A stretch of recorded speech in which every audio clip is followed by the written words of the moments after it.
Good morning, magandang umaga po. Welcome sa programang Bawal ang Pikon. Get it straight with Daniel Rason. Pinapangako po namin sa inyo sa episode na to, siguradong marami tayong matututunan. Di lang ho kayo, pati ako, pati mga kaalamang dapat nating maintindihan. Especially, ang pinag-uusapan ho natin ay tungkol sa mga legalidad na kinakaharap ng Administrasyong Duterte. Sa pagpasok ng Administrasyong Duterte, maraming hamon ang kanyang kinaharap. Mayroong problemang may kinalaman sa kalam ng sikmura at may nauugnay sa nilalaman ng ating saligang batas. Ang ilan ay planado na mula pa noong tumakbo siya para sa posisyon, habang ang iba naman ay bunga ng tawag ng pagkakataon.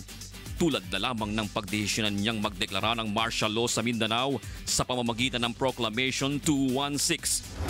Kamakailan ay kinatigan ng kataas-taasang hukuman ang deklarasyon ng Pangulo. May basihang legal daw ang Proclamation 216 at sa dahilan ito, sinabi ng Malacanang na wala ng balakid kung sakaling ihain ni Pangulong Duterte sa Kongreso ang pagnanais niyang pahabain pa ang Proclamation 216. Wala na nga ba? Nasa plano rin ni Presidente Duterte na palitan ang pag-aamyenda sa 1987 Philippine Constitution. Ito ay upang gawing federalismo ang uri ng ating gobyerno mula sa kasalukuyang presidential form. Marami ang hindi sumang-ayon sa gagawing hakbang na ito ng ating Pangulo tulad ni former Chief Justice Hilario Davide Jr. na kabilang sa mga bumuo ng ating kasalukuyang saligang batas. Ano ba ang kaibahan ng federalismo kumpara sa sistema ng gobyernong umiiral sa atin ngayon? Angkop ba ito sa bansa at sa mga Pilipino kung pagbabatayan ng sukat, dami ng populasyon, kultura, ekonomiya at kasaysayan ng ating bayan? Usapin ng martial law at federalismo. Pag-uusapan natin kasama ang dating punong mahistrado. Let's welcome to the program ang ika-22 punong maestrado ng kataas-taasang hukuman ng bansa, former Chief Justice Reynato Puno. Magandang umaga po. Please, have a seat. Salamat po sa pagpapaunlak ninyo sa amin. And, alam kong kayo ay kahit na retired na, busy pa rin. Opo, at marami ring salamat sa oportunidad na ito. It's an honor. At umpisahan ko na po, let's get it straight. Kasi gusto ko nang sana na maintindihan at pati ng ating mga kababayan, galing ho sa isang dating punong mahistradong kagaya nyo. Noong nagpalabas ang presidente ng martial law, ito ho'y napaka-kontrobersyal. At maraming naging usap-usapan, meron bang invasion? Meron bang rebellion? At may basihan ba ang pagdedeklara ng presidente ng martial law? Legally speaking, although hindi natin kukuhanin na lang basta yung sa mukha niya, meron ho ba? Natapos na po yung asunto dyan na kino-question.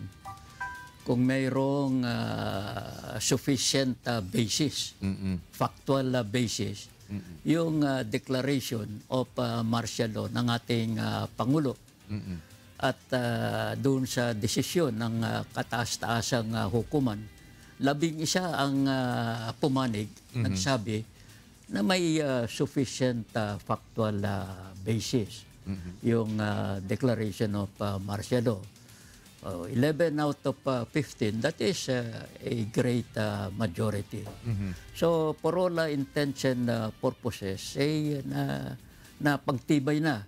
Hindi lang ng ating Korte Suprema, pero pati ang ating Kongreso, sinabi na rin na yung declaration of martial law ay sangayon sa ating saligang batas. Ito ho, kasi ang isang mga nagiging usapan dyan, kagaya nun, kailangan bang mag-convene ang Kongreso o hindi? Ano ho ang legal opinion niyo dyan? Kasi apparently, kayo sumasang-ayon na dun sa majority na naging desisyon ng Korte Suprema at hindi kayo, kumbaga, lilinya dun sa magdidescend kung sakali. Dito ho, yung pagkukonvene, ano ba talaga ang naintindihan po ninyo dyan?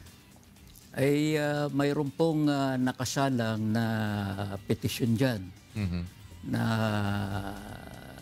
nasa ating kataas-taasang hukuman. At kinu-question nga na yung naging aksyon ng ating Kongreso. Kung bakit sila ay hindi nagsama-sama in joint session na assembled. Mahirap pong pangunahan ang magiging desisyon ng ating Korte Suprema. It can go either way. Kasi po, kung babasahin natin yung mga debate na naganap nung binabalangkas nila itong provision na ito, ay wala rin pong maliwanag na sinasabi. Kanya yan po, can go either way. Pero siguro, ang unang dapat pag-isipan ng ating Kongreso dyan, ay sila mismo should promulgate their own rules to govern situations like this. Okay. When a proclamation of martial law is submitted to them. Kung ating pag-iisipan, ang ating Kongreso, yung House of Representatives, yung Senado, may mga internal rules yan eh. Yes. Yung mga committees nila, mayroong internal rules.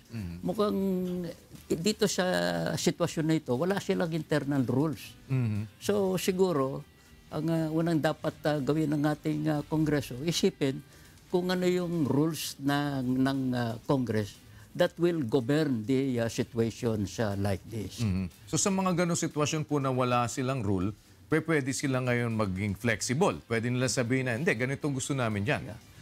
Flexible but always in accordance with the letter and the spirit of the Constitution. Ngayon, dahil may question. may vagueness yun, kanya may question. But again, this can initially be remedied by the proper rules to be promulgated by both houses. And another avenue would be if there is a rewriting of the Constitution, this vagueness can be remedied. So pwede na pong maisama ito dun sa dapat maging definido. Opo. Kung ano yung dapat na gagawin nila talaga. Yes. So bakit po nakalusot sa ganun kaya yon CJ? Dun sa punto na walang specific na binanggit ang Constitution doon at binigyang laya ang Kongreso? Ay alam po ninyo, wala namang saligang batas na perfecto. Na the writers can have that all-seeing eye, that far-reaching vision. Yes. And they can see everything in the future. Wala naman pong ganun eh. Sa ganito po, hanggang saan pwedeng makialam ang Korte Suprema sa mga internal rules na ginagawa ng mga kagaya ng Kongreso dahil meron tayong separation of powers? Paano po pwedeng manghimasok dito ngayon ang Kongreso kung may kumukwestiyon doon sa kanilang internal rules? Iyan po ang isang pag-uusapan sa Korte Suprema. Mayroon ba silang jurisdiction? Kung mayroon silang jurisdiction, how far can the jurisdiction go? Considering those great principles, principle of separation of powers, checks and balances, and so forth. So dito po, kailangan pang magdesisyon din. Hindi ba naman lalabas na, teka, Supreme Court, meron kayong sarili ninyong turf. Meron ang dalawang sangay pa, ehekutibo at lehislatibo. Bakit kayo ang mag-iinterpreta nito para sa amin? Yan nga po ang pag-uusapan. Ang Korte Suprema, maaaring sabihin kagad na will not touch it. Okay. We have no jurisdiction because of separation of powers and so on and so forth. But they can also say we have a jurisdiction because we have the power to interpret the Constitution. But how far they will exercise their jurisdiction is another question. But ano ho pwedeng magawa ng Supreme Court kung i-defy ng isang body kagaya ng legislative or executive yung inyong maaaring maging findings at sabihin ninyo na eto may jurisdiction kami o eto ang dapat ninyong gawin? Kung i-defy ho nila, pwede ba silang i-contempt? Maaari pong i-contempt, pero ganun yung separation of powers natin eh. Ang Korte Suprema, wala namang armed forces yan para Yes, correct. Exactly. gamitin na i-enforce yung mga Batas na batas nila. Lalo na kung i-enforce mo yan against the two other branches of the government. Ang strength po ng decision ng Supreme Court ay yung moral force, yung moral strength ng decision nila. Kanya kung halimbawa may decision ng Supreme Court at ayaw sundin, ay nasa taong bayan yun. so doon pumapasok ngayon naman yung pananaw ng taong bayan. Yung moral compulsion will come from the people. Dahil kayo, kumbaga, parang pagka binastos na ang Supreme Court, wala na kayong magawa dahil sila ang i-implement din, kumbaga. Opo, yan eh, nasa ko na yan. At doon na natin maririnig kung ano talaga yung damdamin ng taong bayan. Alright, but itong martial law, dalawa ho kasi ang school of thoughts na pinag-uusapan. On the 22nd ng July, ay matatapos na po yung 60 days na period na supposed to be na maximum wherein yung effectivity ng martial law ay pwedeng maisakatuparan. Sa ganito po, ano ba ang magandang gawin ng presidente dito? May nagsasabi kasi, deklara mo na lang ulit. Para ganun din ang mangyari, pwede nang hindi mag-convene yung Kongreso. Meron naman nagsasabi, humingi ng extension. Pag humingi naman niya ng extension, papasok na naman yung mga tutol dito dahil kailangan mag-convene ang Kongreso. Paano ho ba ang pananaw nyo dyan? Ay sa ating pong konstitusyon, maliwanag doon na ang isang opsyon ng ating Pangulo ay hilingin sa ating Kongreso na magkaroon ng extension itong martial law. At mayroong sinusunod na proseso dyan.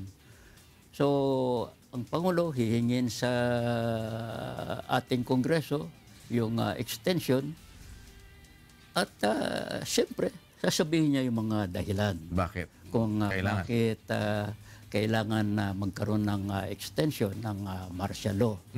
At pag nangyari yon, yung kapangyarihang sabihin na karapat-dapat yung extension at gaano kalawak yung magiging extension, ilang araw o buwan, nasa Kongreso yun. So, yun po ang proseso. Kailan po dapat humingi ang presidente ng extension? On the day na ito'y mag-expire or prior to that, mga ilang araw ba para ho siya ay makapag-sumite ng extension nito? Ideally, bago matapos yung 60 days, ay hinginan ng Pangulo yon para magkaroon ng sufficienteng panahon ng ating Kongreso na pag-aralan yung request for extension. And by doing that, kailangan po talaga magko-convene yung Kongreso. Dapat po dahil talagang susuriin nila yung dahilan kung bakit magkaroon ng extension yung martial law. Sa ganito po, hindi ba pa pwedeng mag-apply yung sinasabi nila na gano'n na, sige, pabayaan mo muna mag-expire? Kung nag-expire yan ng 22, 23, lumipas ang 23, nagsona ang presidente, sinabi ng presidente sa SONA na nakita niyang may pangangailangan pa dahil hindi pagganap na nasusugpo yung dapat na masugpo sa Marawi, ideklara niya ng panibago o mananatiling extension pa rin po ang kailangan niyang hingin? Mahirap pong gawin yung papasuhin muna yung 60 days at magkakaroon ng lapse, mga halimbawa ilang araw o isang linggo, 2 linggo. Yung lapse of time na yon ay hindi natin alam kung gaano kahalaga sa ating armed forces para masupil yung nangyayaring rebellion sa ating bansa. Yun ang po. Hindi po pwedeng magkaroon ng pahinga. Pagitan, okay. O pagitan. Yung pag-suppress ng rebellion. Sa mga ganitong sitwasyon po ba, yung pagpapalawak noong nasasakupan noong martial law, kung sakaling hihingi ng extension, pwede din po ba yung isabay o ito ay kung extension dun lamang sa kung saan ito nakadeklara ngayon? Ay, kung sa extension po sa aking tingin, ang mapapalawak lang ay yung time. Okay. Kung Hindi yung scope. Yung scope, iba pong usapan yun. Hindi na extension yun. Kung palalawakin yung sakop ng martial law, Opo. marahil another proclamation ang kailangan doon. So kung meron pong mababago na scope ito, kahit na halimbawa isang lugar lang, kailangan po ng panibagong deklarasyon. Palagay ko po, halimbawa, in-extend nila gusto nilang sakupin yung Visayas. Yes, yes. Sa aking palagay, iyon ay kinakailangan ng new proclamation. I see. So ang extension talaga ay limitado kung saan ito ngayon efektibo. Opo. Yung nasasakop lang niya. Maaring palawigin yung panahon. Panahon lamang. Pero yung scope, yung territorial na scope, ay palagay ko dapat parehas yun. Kung palawakin nila, sa aking pananaw, dapat bagong proclamation. Magandang mga punto ito ngayon na pwedeng mapag-aralan. Well, yan ho, ilang bahagi lamang yung tungkol dito sa martial law.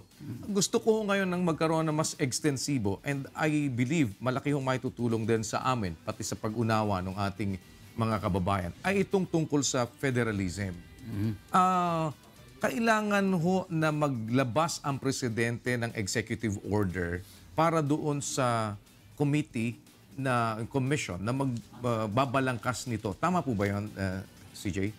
Mayroon na pong executive order na kay Pangulo ngayon at pinirmahan na niya yun. Ang kinakailangan lang doon ay nombrahan na niya yung mga magiging miyembro at mamumuno nung tinatawag nilang group of experts na siyang babalangkas ng ating bagong konstitusyon at itong babalangkasin nila ay isusumite sa ating kongreso para naman nila pag-aralan. Ilan po ang composition nito, CJ? Ang alam ko po ay 25. 25 na tao na manggagaling po sa iba-ibang sektor. Iba-ibang sektor ng mga eksperto sa paggawa ng saligang batas. So, paano po masasabi na ang isang tao ay eksperto sa paggawa ng saligang batas para siya ay mag-qualify? Yan po ay mayroong kanya-kanyang kadalubhasaan. Mayroong dalubhasa sa batas. Mayroon namang dalubhasa sa public administration. Mayroong dalubhasa sa political science. May dalubhasa sa economics. Lahat po ito ay magsasama-sama upang balangkasin ang ating saligang batas. So mangangahulugan po, hindi pala ito naman nakakonfine sa mga abogado lang? Ay, hindi po. Kagaya po yung, halimbawa, makikita nyo kagad doon sa Declaration of Policies ng ating Constitution. Yung Declaration of Policies na yun ay sumasakop sa iba't ibang problema ng ating bayan at kung paano ito dapat bigyan ng solusyon, kung anong philosophy natin, kung anong policy natin. So, yan po ay hindi yan dapat angkop yan sa lahat ng dalubhasa na Pilipino. Sa 25 po na ito, pipili po ng mangunguna dito. Ilan po ba ang pinaka-official dito sa 25 na ito? Yan po ang iniintay natin kung ano ang sasabihin ni Pangulong Duterte. So, maaari siya magtalaga ng 2 halimbawa o 3 o 1 lang? Opo. Na siyang mangungulo po dito. Opo. At siya po ang magpapangalan nito batay sa pinili niya. Ganun po ang mangyayari. Paano po ang proseso ng selection dito, CJ, ng pagpipilian ng Pangulo? Kasi kung halimbawa, sa inyo sa Supreme Court dati, mayroong Judicial Bar Council na nagda-draft at doon siya namimili. Dito po ba, random po ba yan? Ang alam ko po ay mayroong mga committee dyan na talagang tiningnan kung sino yung mga karapat-dapat na imbitahin dyan sa committee na yan. At halimbawa, alam ko na mayroong mga magiging miyembro dyan na ang expertise ay tungkol sa Mindanao. Okay. Tungkol sa problema natin sa ating mga kapatid na Muslim. Ganun po, mayroon silang committee dyan na that vets, yung Parang selection committee po ba Yes, yan? Ganun. Okay. So meron din pong nangyayari dyan na recommendation from different sectors? mayroon din po. Yes. Na But isinusumite? non-binding yung mga recommendation na yun. Okay. So ito po ba, swelduhan ho ba ito? Itong 25 mga miyembro po na ito ng komisyon? Hindi ko po alam kung sweldohan yun. So wala pong ano po ba ang nakatitik dyan sa ating batas pagka merong ganitong binubuo? Depende ho yun doon sa nakasaad doon sa executive order. So yun po ang pinaka sole basis, yung executive order. Opo. Ano naman po ang magiging batayan ng presidente if in case gumawa siya ng kanyang executive order na nagbibigay halimbawa ng sweldo doon sa mga miyembro po nito? Sa akin pong palagay, hindi naman sweldo ang bibigay dyan. Okay. It's more of an honorarium Yes, or yes. something na parang... This is more of service. Yes. Yung mga, sa akin palagay, yung mga magiging kasapi niyan ay hindi naman nangangailangan ng sweldo. Kayo po ba ay napagsabihan na po kung kayo ay nakadraft na kasama dito sa mga ito? Bago niyo po sagutin, we'll pause for a break. Babalik po kami.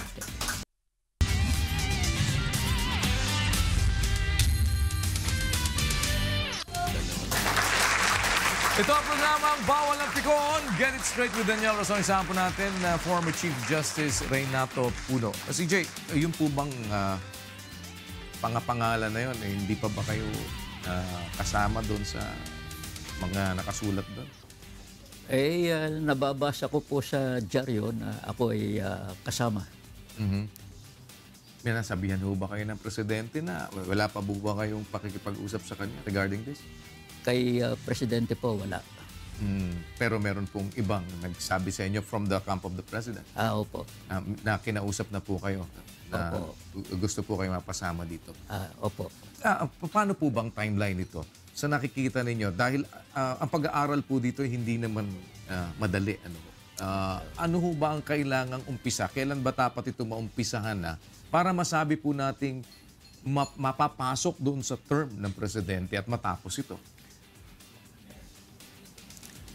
Sa muli po, siguro pagka in-announce na ni Pangulong Duterte yung mga pangalan na yan, kasama na rin yung timeline na ibibigay niya. Para matapos ito. Yes. Pero sa tagal nyo na ho, ako kasi alam nyo naman, nakikibalita ako sa mga activities din po ng ating mga punong maestrado na natatalaga. Kayo, malawak ang karanasan ninyo dito sa federalismo na ito. Meron na hubang nakaredy kayo na pwedeng ipresenta sa presidente kung sakasakali at doon sa komisyon na bubuuin na to na balangkas ng maayos ng federalism? Mayroon na pong masusumiti tayo sa ating Pangulo, sa ating Kongreso na draft. Ngunit ito po ay napakasela na bagay. Yes. Hindi lang po natin muling sinusulat ang ating konstitusyon. But this time, it will be a radical rewriting of the Constitution because we are shifting from a presidential unitary government to a federal form of government. Yang ating saligang batas magmula sa una 1935 Constitution ay kahit na binabago natin, hindi natin binabago yung form of government. Yes. So hindi masyadong mahirap revisein yung ganong Constitution. Pero ngayon, talagang babaguhin natin. From unitary to a federal form of government. So, mas mahirap po itong gawain na ito. So, ang lawak po ba nito mako-confine doon sa pagpapalit from presidential to federal form of government? O sa kanyang kabuuan, lahat ng pwedeng baguhin ay babaguhin na po dito? Tama po yun na lahat ng kailangang baguhin ay babaguhin na. So, papapasok na po ngayon dyan. Hindi lang po ito isang pag-aamyenda, kundi pagpapalit. Ganun po ba ang mas tamang termino? Opo, this will be a complete change of the Constitution. Lahat po yung naging problema natin sa ating mga dating saligang batas ay mabibigyan na natin ng bagong solusyon. So, hindi po ngayon maasasabi na kailangan pa nating isulong ng itong tungkol sa Bangsamoro Law kung magpapalit din lang naman tayo ng konstitusyon. Tama po ba yun? O kailangan ipursu pa rin nila yun and then afterwards, magkakaroon naman pala tayo ng pagpapalit ng konstitusyon and that can be touched as well. Baka po dito sa ginagawa nila, baka naman mabigyan ng solusyon yung mga immediate problems. Pero yung long-term solutions that will be written in the new Constitution. So you still believe na kailangan pa rin po at mapapakinabangan pa rin yung pagsusulong ng Bangsamoro Law? Opo, kung yan ay makakatulong doon sa mga immediate problems nila. Dahil ito ngang pagsulat ng bagong Constitution may take some time. Yun lang transition yan, hindi natin alam kung gaano katagal. So in the meanwhile, if we can solve these immediate problems, why not? So sa pagka natapos po itong, kasi sabi nyo may draft na po kayo na pwedeng ipresenta sa presidente. Yung draft po ba na ito, ay yun na mismo yung gusto ninyo talagang maging balangkas ng konstitusyon at kukuha na lang kayo ng maaaring inputs na gusto ng presidente na idagdag or ang kongreso na maaaring tutol sila o kailangang pagdebatehan? Ganun po ba yan? Marami pong mga drafts dahil marami na rin nag-aral niyan. So sa aking paningin, itong mga iba't ibang drafts na ito ay pagsasamahin. Ngunit sa palagay ko lang, ang dapat ay ibigay yung mga iba't ibang opsyon sa ating Pangulo o sa ating Kongreso para nila pag-aralan. Sa option po na yan, CJ, meron po kasi silang sinasabi tungkol sa pattern o yung pagkokopyahan ng uri ng federalismo. Saan po ba tayo nakapattern? Marami pong mga modelo. Kanya sinasabi ko na yung mga modelo na yan ay napag-aralan na at dapat ipresenta lahat yan sa kung sino yung talagang mag-approve ng ating Constitution. Kung halimbawa Constituent Assembly, di doon na ipipresenta yan. At hindi lang naman po yan kukuha ka ng isang modelo galing sa ibang bansa at sasabihin mo ito yung kopyahin natin. Ang mangyayari po niyan ay gagawa tayo ng sarili nating mga models, yung tinatawag na hybrid, na contextualize sa pangangailangan ng Pilipinas. Parang i-customize na doon sa kailangan natin. Yes. Halimbawa po, yung nangyayaring gulo sa Mindanao, kung pag-aaralan natin yan, yung root causes niyan, iba naman doon sa root causes na that confronted other countries. So, magkakaroon tayo ng ating sariling solusyon dyan.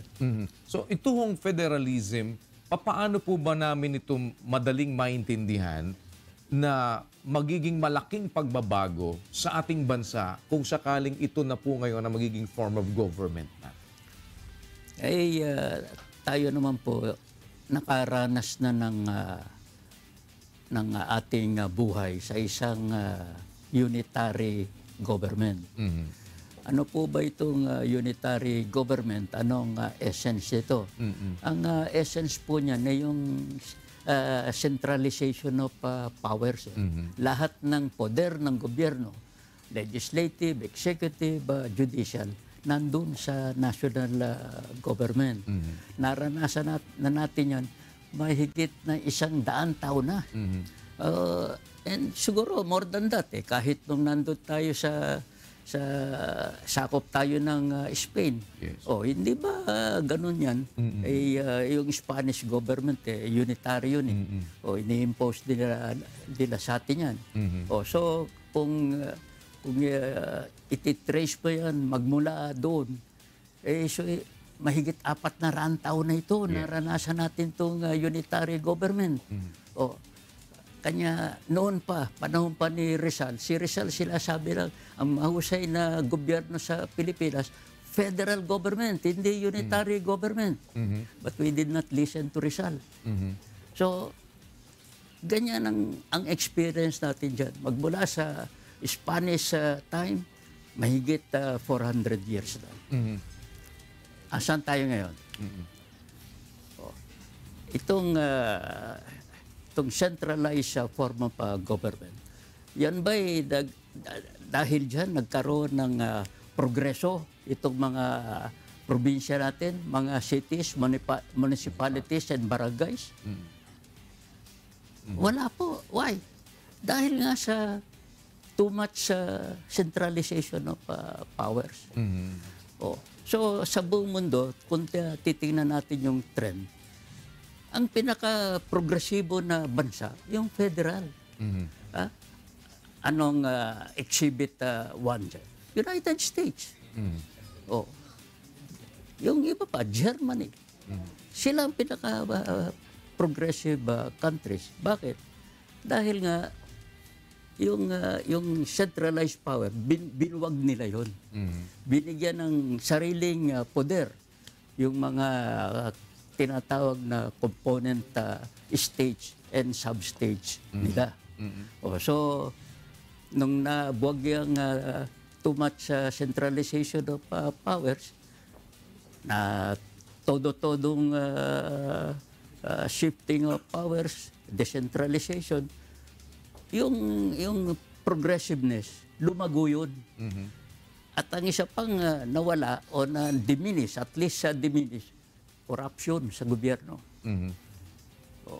Kasi, simple lang yung power corrupts and absolute power absolutely corrupts. Yun ang isang dahilan dyan.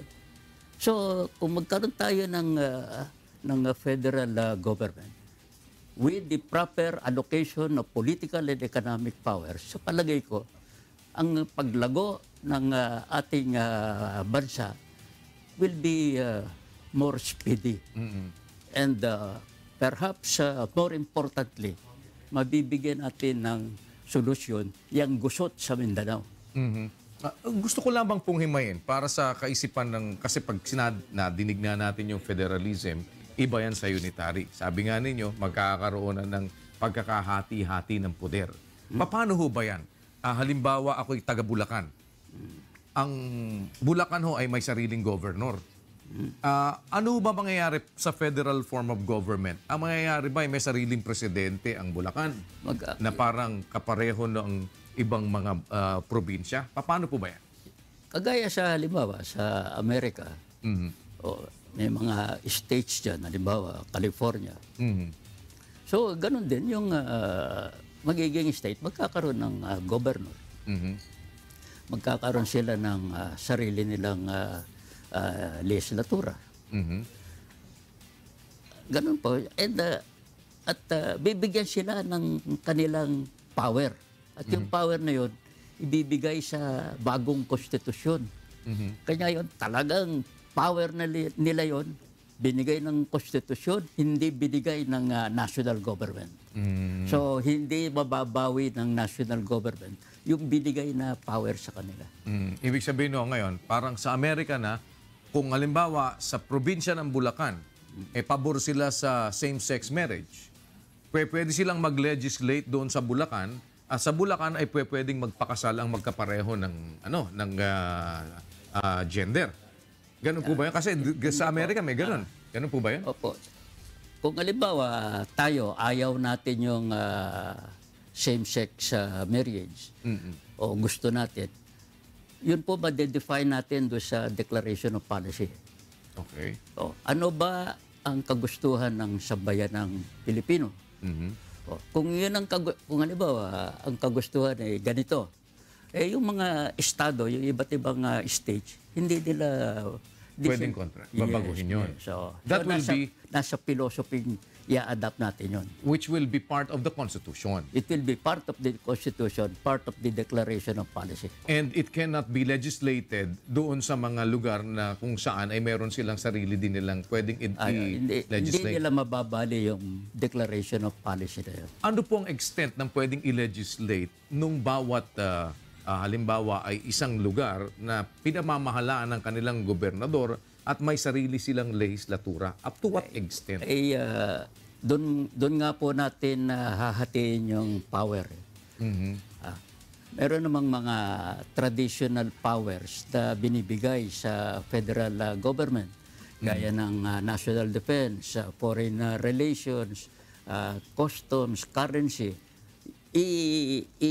Yan, magiging exhaustive list of powers that can be exercised only, exclusively by the federal government.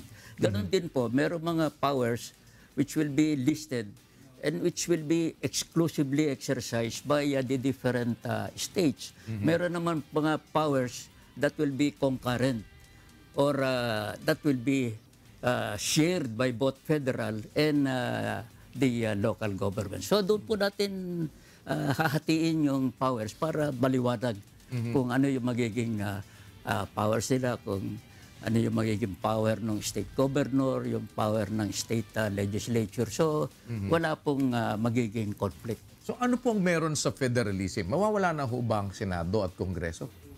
Depende po sa ating gagawing hanapin na modelo. Hindi po mawawala yung executive tsaka yung legislature. Ang modelo lang pag-uusapan dyan, kung halimbawa ang inadapt natin yung tinatawag nating Westminster model, yung sa England.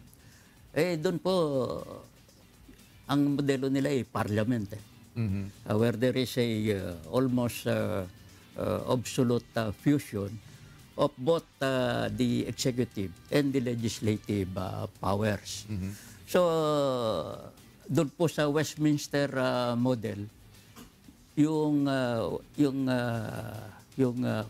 whatever Supreme Court or Constitutional Court, walang poder yun para mawalang bisa yung mga acts of or the legislations of the parliament. Meron namang isang modelo kagaya sa Amerika. Meron kang legislature where you have a lower house and an upper house. May Senado sila ron. At yung presidente tsaka vice-presidente directly elected by the people. So iba-iba pong modelo. Pero hindi mawawala yung Kongreso at saka yung executive. Ano ho mga pinagsama-sama ninyo dito sa draft na ginawa po ninyo? Ano po ang mawawala nung magkakaroon? Kasi may draft na po kayong ipipresenta sa Presidente. Meron nga pong draft na strictly parliament. May draft naman na following the US model. Meron namang draft na hybrid na parliament, pero you have a prime minister and yet you have a strong president.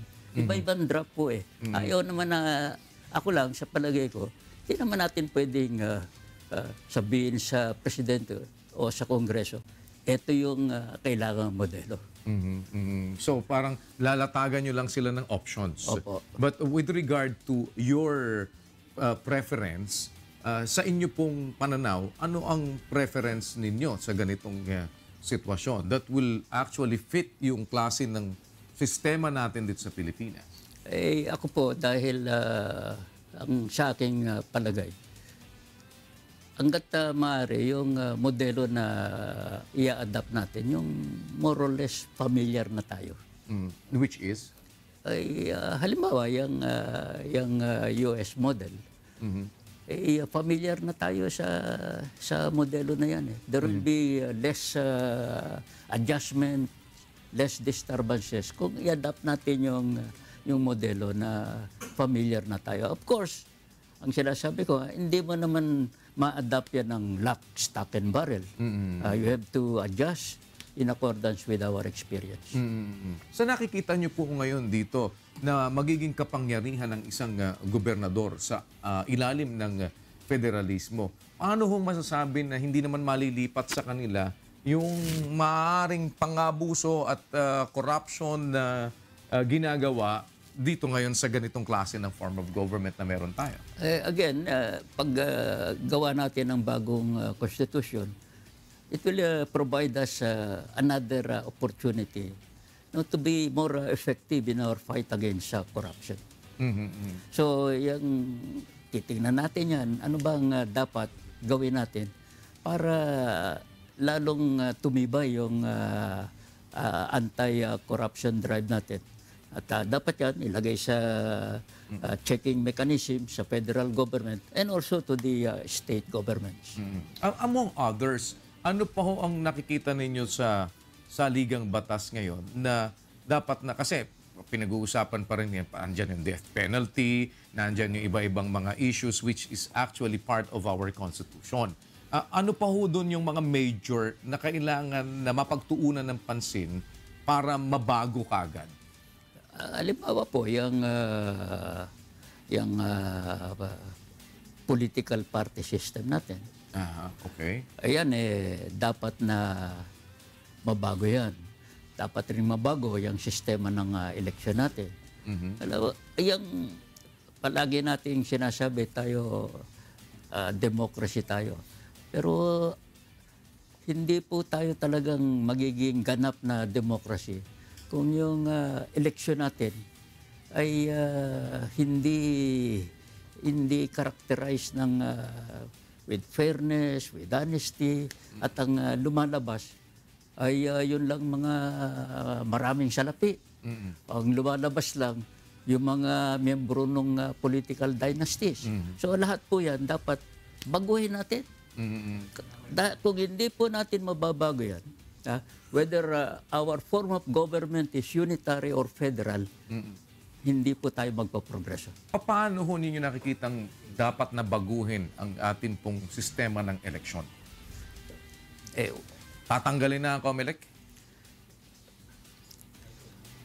Unang-una po yung mga dapat mabigyan na natin ng solusyon yung predominance ng dynasties. Pangalawa po ay dapat magkaroon ng pagbabago sa ating mga political parties. Hindi na dapat yung sistema hindi yung tatawag dito, parang palipat-lipat. Nagsusustain ng mga so-called political butterflies. Yes, palit-palit. Palit-palit. Ha? Sino nasa administrasyon? Oo, dapat sa ibang countries, kwan lang ha? Two-party system, each party with a distinct political, social, and economic ideology. Yes. Yun ang dapat nating i-cultivate. So ipapasok po dyan ay two-party system na. Two-party system, lalong-lalo na kung ngayang i-adapt nating modelo ay yung parliamentary system. Dahil yung parliamentary system is run by political parties. So ipapasok na din po dito, kagaya ng sinasabi ninyo, yung tungkol sa mga political dynasty. Yes. So dapat, kasi hindi na, ngayon pinipilit nila isabatas yan, so it's going to be part of the Constitution already. Correct. Which is, hindi na pwedeng hindi. Hindi na as may be provided by law. Dahil pwede pa rin amyendahan at pwede nyo pang kayo-kayo mag-uusap. Tsaka that will never be provided by law. Dahil sila yung dynasty ang nandun. They will not commit political harikiri. But ang problema natin ngayon, CJ, kapag ka po halimbawa naging federalism din tayo, yung same old politicians din yung nandoon at wala ba kayong naiisip na i-incorporate doon sa ating constitution with regard to yung mga pagbabago ng sistema doon sa mga politiko na nandyan na kasi sila din Siguro po yan matatalakay doon sa transition period. Okay. Doon sa transition period. Doon mo na malalagay yung makikita yung mga kabataan, yung mga magagaling nating mga kabataan na maaari nating gamitin during the transition period. What is inside the transition period? Paano po ba yung mangyayari kung sakali sa transition? Marami pong mga ideas dyan. Pero yung doon sa transition period, doon mo na dapat i-prepara yung yung papasok na bagong gobyerno, federal government, state government. Dapat doon ma-develop na yung capability, yung mga bagong mukha na yan, yung mga kabataan na yan. So sa ganito po, ang pagkakahati, kung doon sa iniisip po ninyo na maaaring pag-hybrid din na modelo ng federalism, meron tayong presidente, meron tayong vice-presidente. Who should belong to the same party. Dapat party na rin, gano'n na rin yun. Ibig sabihin kung sino manalong presidente, yung vice-presidente niya ang dapat na umupo. Kapartido nila. Hindi na kagaya ngayon na magkahiwalay. Kaya hindi kagaya ngayon na kontrahan. Spare tire lang yung vice-presidente. Tapos po, meron ding Senate. Mayroon ding Senate. Kasi po yung pag tiningnan nyo yung federal forms of government where there is a Senate, kanya nilalagyan ng Senado para lahat ng stage ay may representation dyan. Hindi kagaya ngayon. Pag tinignan nyo yung composition ng ating Senate, talong-talo yung mga tiga Mindanao. Mas marami pa yatang senador sa La Vista kaysa sa Mindanao. Puro, kopo na nila. Ngayon, kung meron kang senador, lahat po ng stage merong represented dyan. So, you will have that equal representation. Yun po ang rasyonal kung bakit kagaya sa Amerika, merong senado. So, paano po ang mangyayari ngayon dyan naman sa mga congressman, yung lower house? Maaari pong ganon, ang representation naman dyan, maaaring according to population. So, paano ang mangyayari sa mga party list? Party list, yan po ay pag-uusapan. I-retain ba yan o alisin? Kung i-retain mo, anong mga reforms na gagawin mo? Ito hubang lahat ng ito ay possible na matapos within the Duterte administration? ay palagay ko po dapat matapos during his administration. Dahil sa aking palagay, kung mayroong isang taong makakatulak lahat nitong changes na ito, ay si Pangulong Duterte. At pagka ito ay nailatag ng lahat-lahat, ang transition will be towards the end of his administration or it will go beyond? Ideally, within his administration. So, ang implementation talaga noong federalism will be during his administration na, yung full implementation po nito. Pag tapos ng term niya, talagang ready na tayo sa federalism. So, that also applies sa mga taxations po natin. Kasi ang iba-ibang mga, kagaya halimbawa sa United States, iba-iba ho sila ng tax eh. Yung merong mas mababa ang tax sa Jersey as compared sa New York. Mas mababa naman doon sa isa. Kaya yung iba doon bumibili dahil mas mababa ang tax doon. Is that going to be the same model po? Ay, palagay ko dyan tayo magkakaroon ng hybrid model. Okay. Again, ito napaka-halaga po ito. Ito yung tinatawag na fiscal federalism. Kung paano mo hahatiin yung power to tax. Okay. Anong ang magiging power to tax ng federal government? Ano naman ang ibibigay mong power to tax ng mga estado, ng mga states? So, napakahalaga po niyan dahil pag tiningnan mo yung mga regions natin ngayon, iba-iba yung fiscal capability nila. Yes. Mayroong siguro mga 4 or 5 regions ay yung financial condition nila is all right. They can qualify as states easily. Mayroon namang mga regions na hindi pa ganun kalakas yung revenue sources nila. Samantala, walang matching doon sa expenditures nila. So, iba-iba po ang sitwasyon eh. So, kung ganun ang sitwasyon, ano ibibigay mong taxation powers doon sa mga iba't ibang states? Halimbawa, again, pumunta ka sa Mindanao. Hahatiin mo yan sa iba't ibang states. Pag tinignan mo yung resources niyan, iba sa resources dito sa mga tiga Luzon, sa Visayas, lalong-lalo na sa NCR. So, doon tinatawag na makikita mo yung advantage ng federal system. Dahil sa federal system, you can give them a different treatment or to use their language, asymmetrical treatment. Okay. So kung itong isang itatayo mong state sa isa Mindanao, kulang na kulang sa resources, you have to provide them with more powers to raise revenues.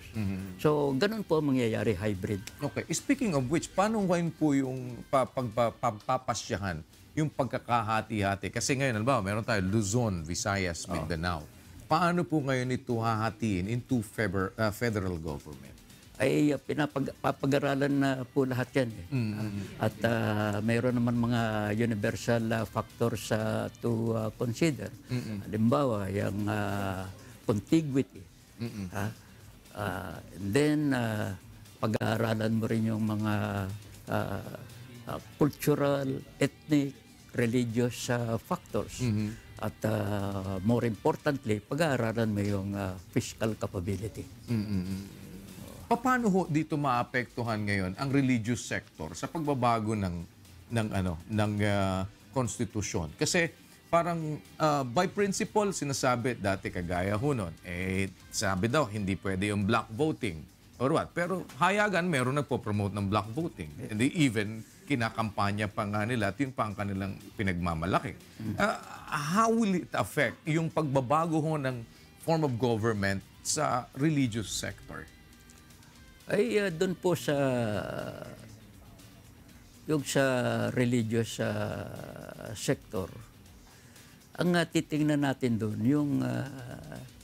yung religious practices nila, hindi yung political practices. Yes. Halimbawa, yung mga kapatid nating Muslim, ay ang gusto nila yung relationship nila should be governed by the Sharia law. Okay. Okay.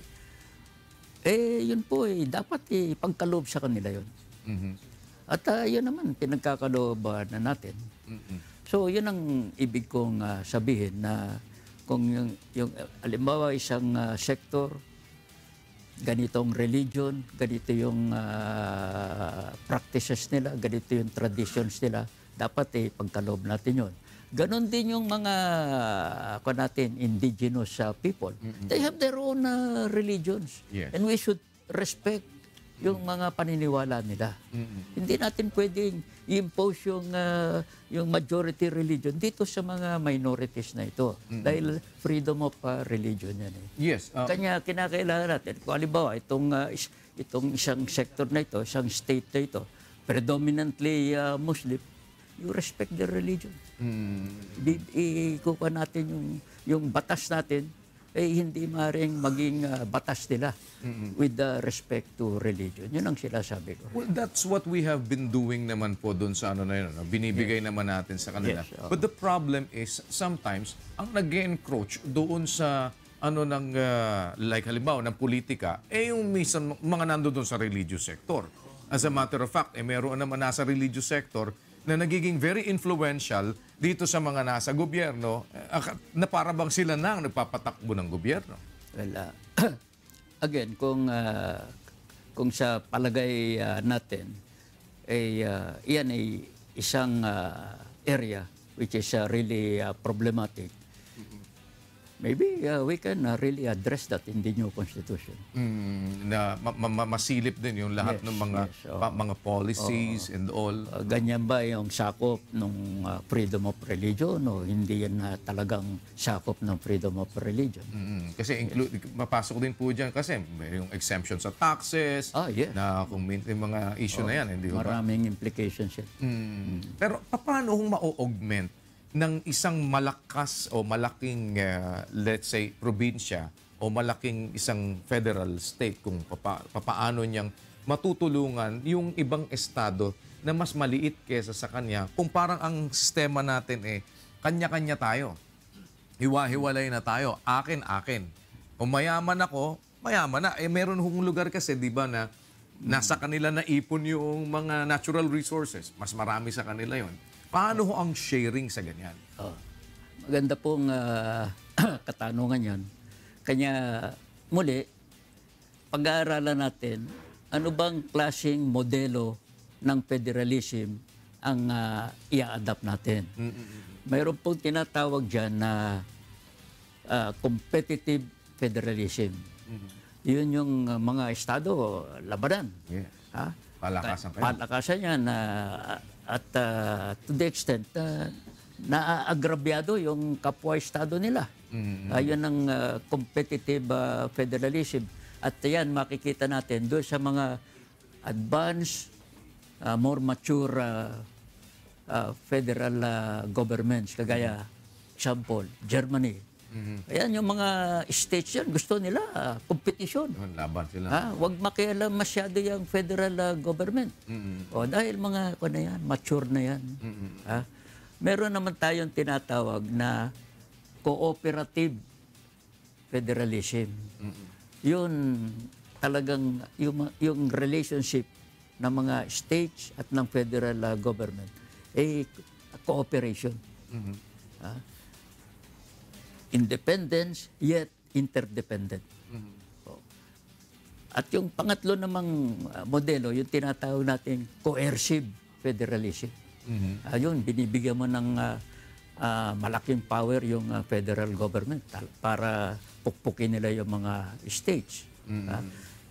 Sa akin, ang dapat nating model, yung cooperative, para yung malakas na state, hindi agrabyaduhin yung mahinang state.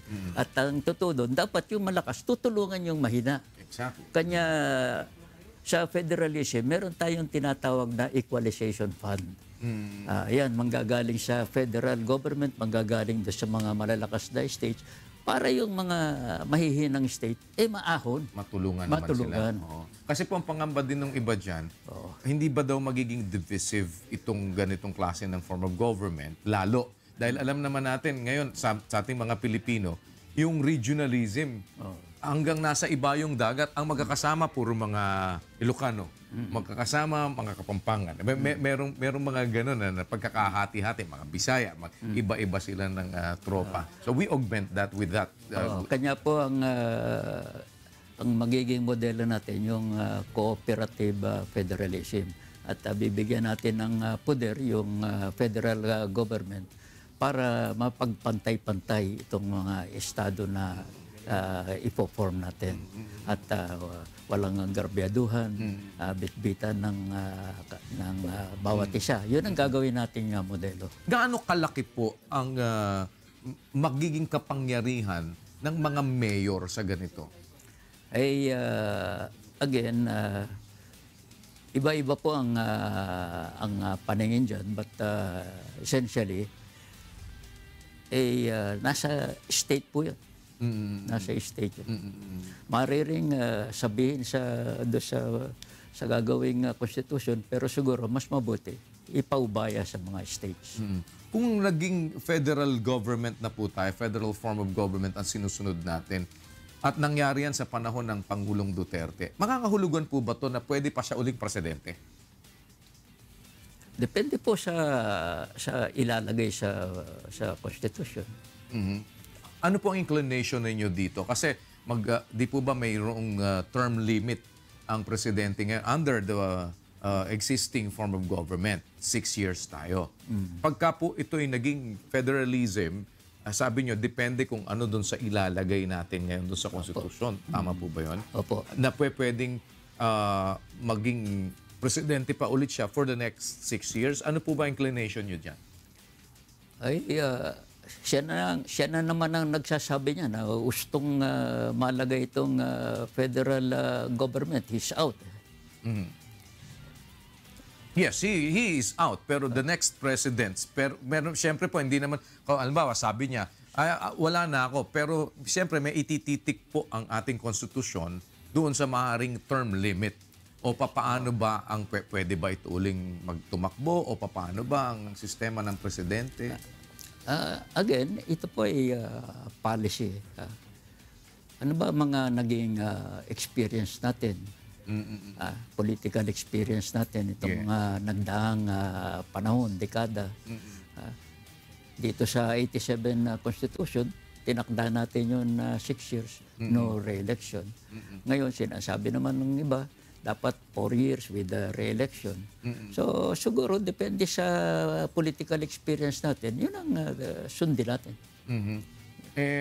Yung experiences po natin, either mapasama, parang wala tayong dahil kagaya. Kung ang i-adapt natin parliamentary, kahit na may term of office, kung nawala yung trust and confidence sa parliament, election kagad yan. Pwedeng mangyari kagad yung na yan. So, depende doon sa magiging form of government. Doon ho sa balangkas ng ating mga mambabatas, bukod doon sa sila ho ay magre-represent halimbawa sa Senate, bawat isa sa kanila. Ano ang maaari pang maging pagbabago dyan? Kasi may mga councilors pa tayo down below. And then we have our barangay. Ngayon, hindi pa tayo magkasundo-sundo. Magkakaroon ba talaga ng barangay elections o paano? Kanya nga po yung structure ng states tsaka nung mga LGUs nila. That is up for discussion. Yan ba'y dapat pakialaman ng federal government, lagay na dito sa Constitution o ibigay mo as part of the sovereign powers of the states? Dito sa composition ninyo, kung sakali, sa komisyon, how can we be sure na hindi naman ho kayo mapasukan dyan ng mga persons of different interests? Dahil alam naman na ho natin na minsan, kapag may interest yung isang napalagay sa nagbabalangkas ng batas, kumbaga sa terms of reference, naiko-custom fit doon sa gusto nila kung minsan na mangyari. How do we actually balance that? At paano po natin masisigurong yan ay maayos? Lahat naman po ng gagawin yung grupo na yan public, very transparent.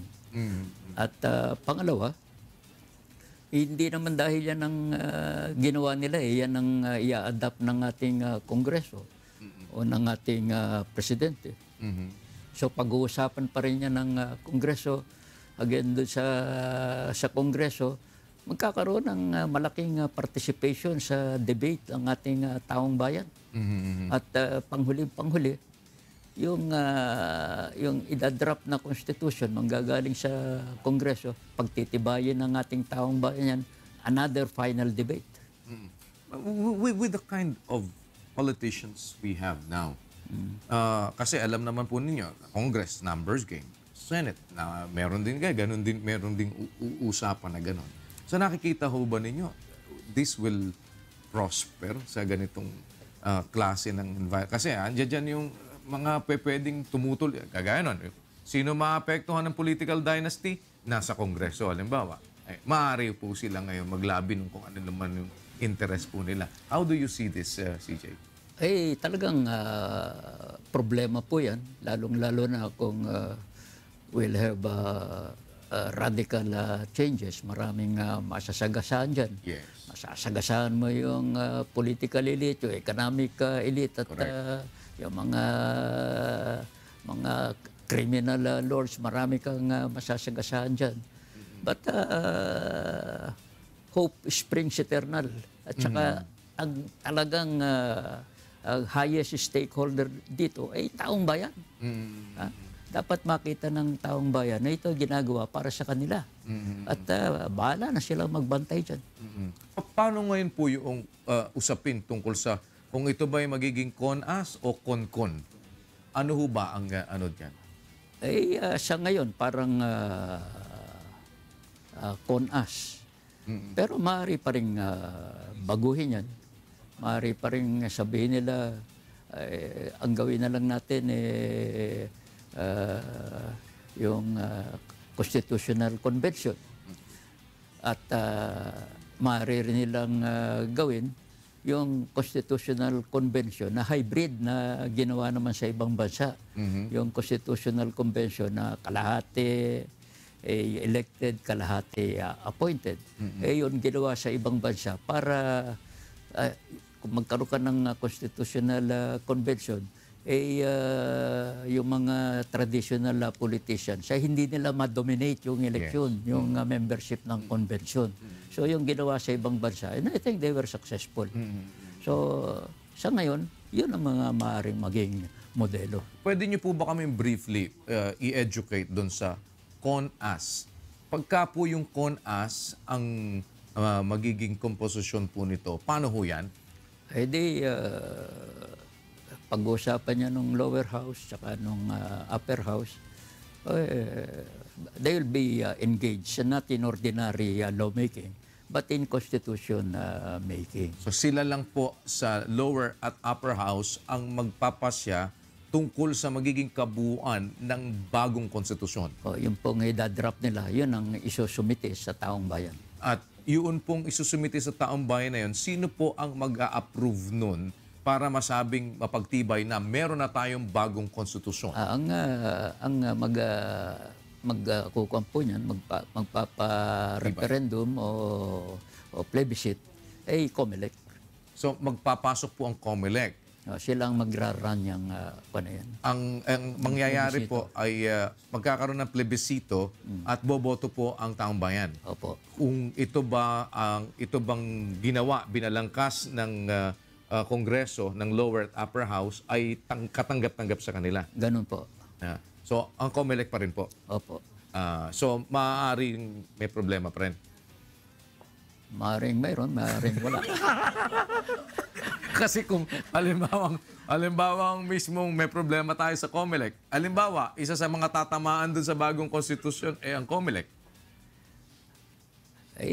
Hindi natin alam kung anong magiging shape ng COMELEC. Maaaring mas gumanda pa yung magiging COMELEC and they would be in favor. Sa CONAS, ang boboto po ay taong bayan. Sa Opo, plebisito. yung draft nilang gagawin, pagtitibayin ng Ng taong bayan. Sa pamamagitan ng pagboboto nila. Yes.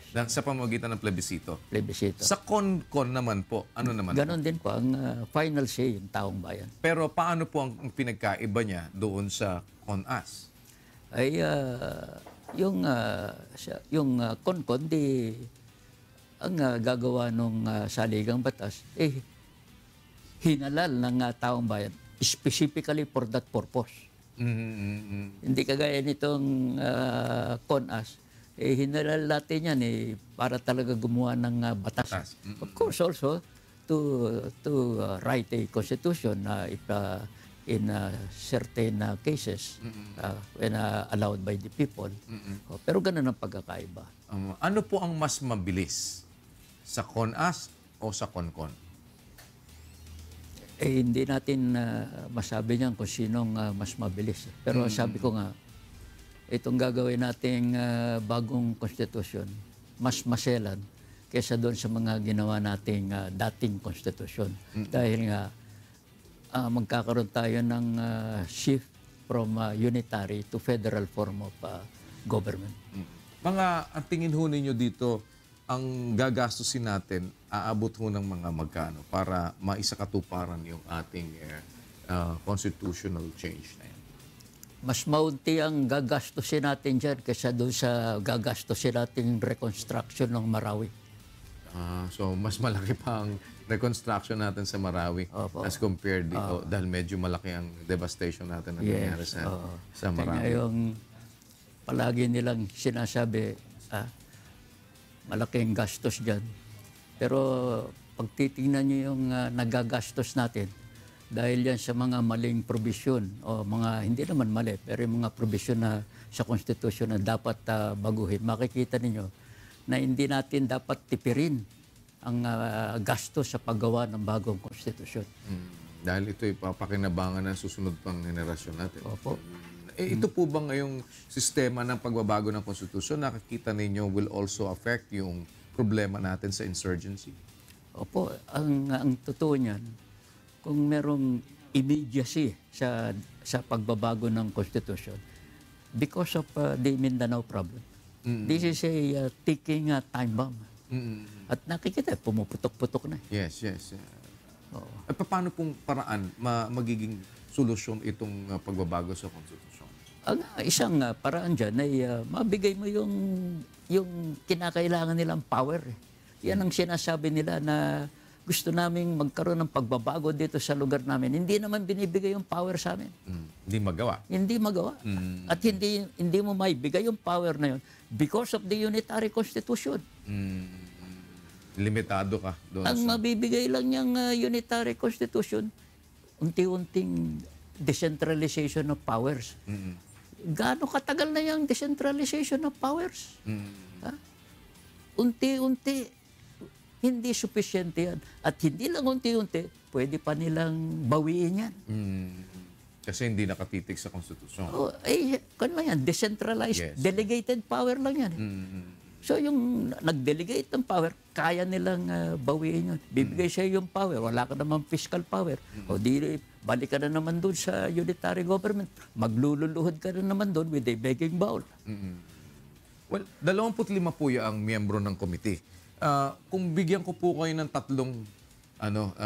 tatlong tao na pwedeng kayo ang pumili, meron po ba kayo nasa isip na gusto niyo makasama dyan kung sakali?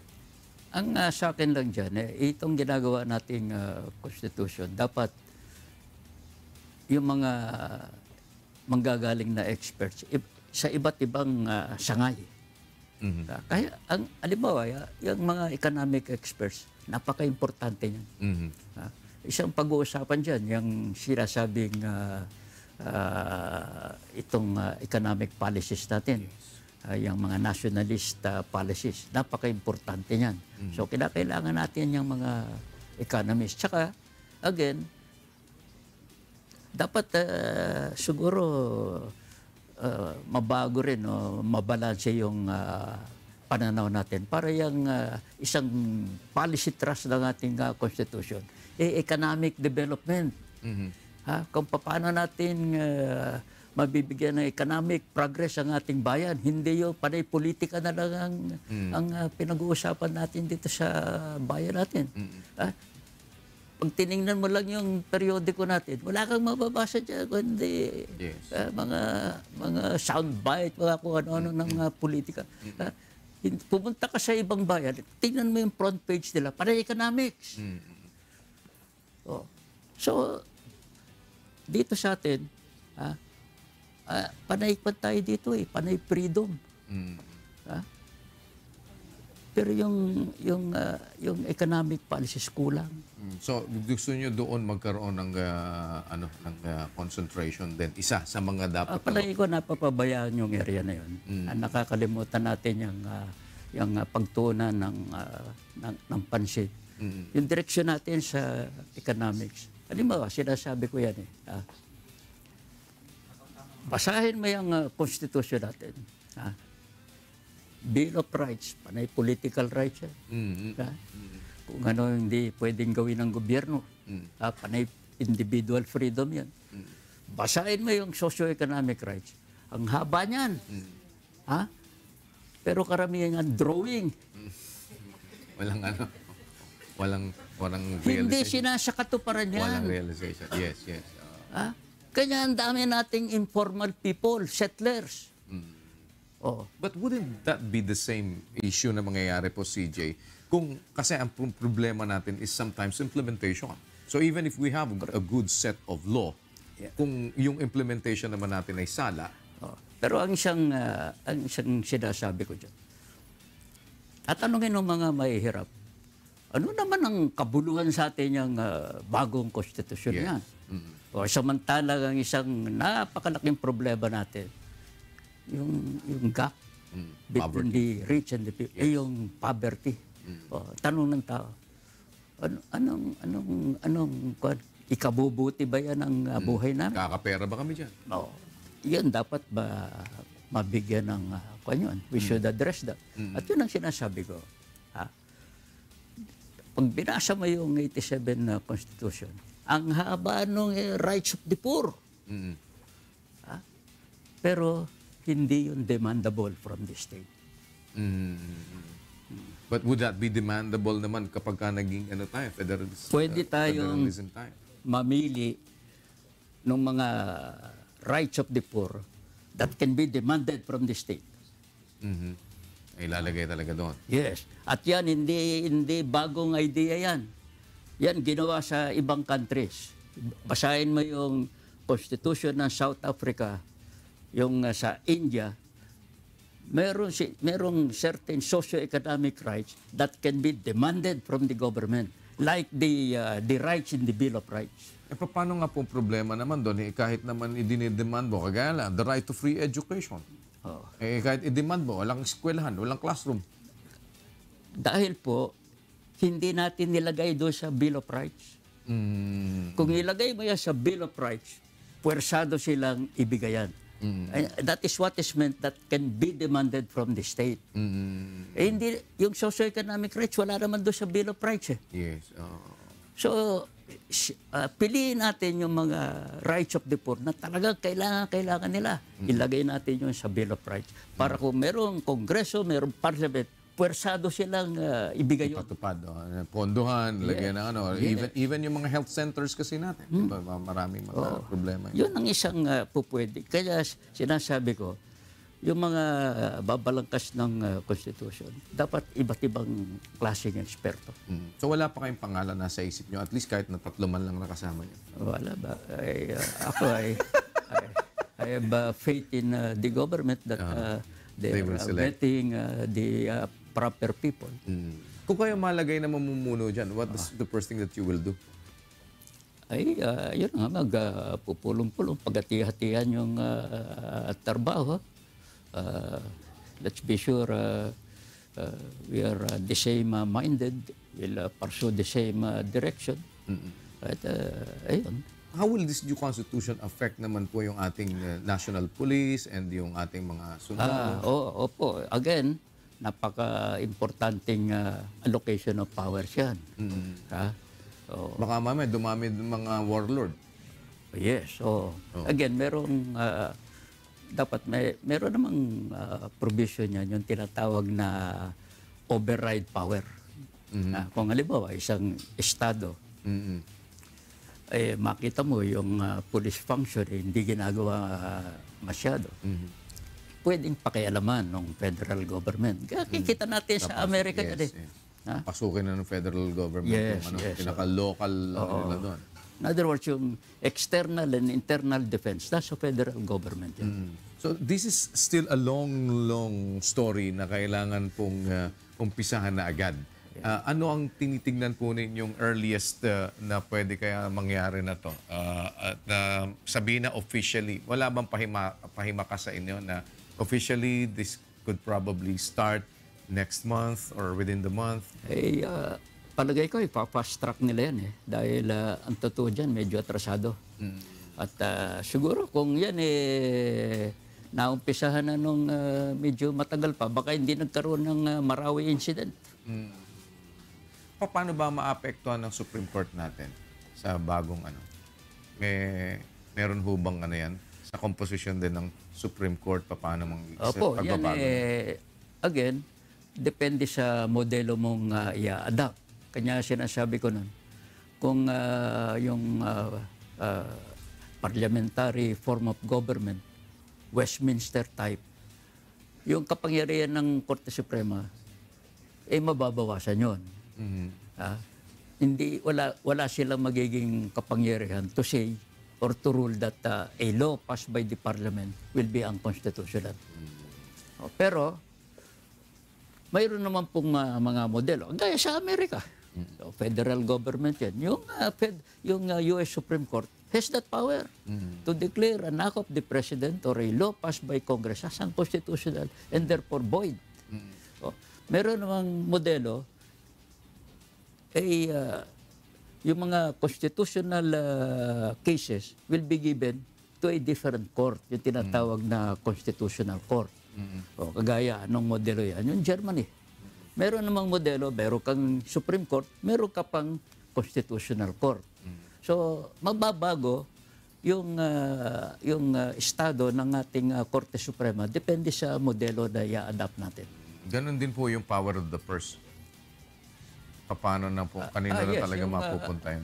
Yung power of the purse, yung sa federal government, meron sila sarili. Yung state government, may sarili rin. Sarili na rin. Yes. So, kanya-kanya na talaga ng pondo. Kasi yung state governments will have their own sources of revenue and they will have their own power to spend.